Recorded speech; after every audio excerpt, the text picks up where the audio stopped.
Hey everyone, if you are tired of apps updating automatically when you don't want them to, you are in the right place. In this video, I'll show you how to turn off auto updates in the Google Play Store.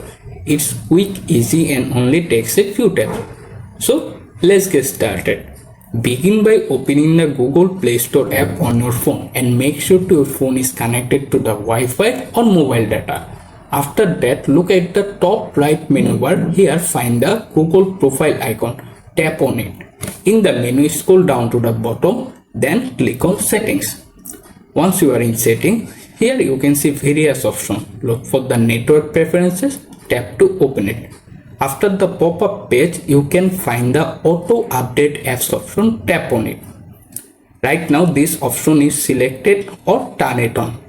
To turn them off completely, simply select the Don't Auto Update Apps option. That's it.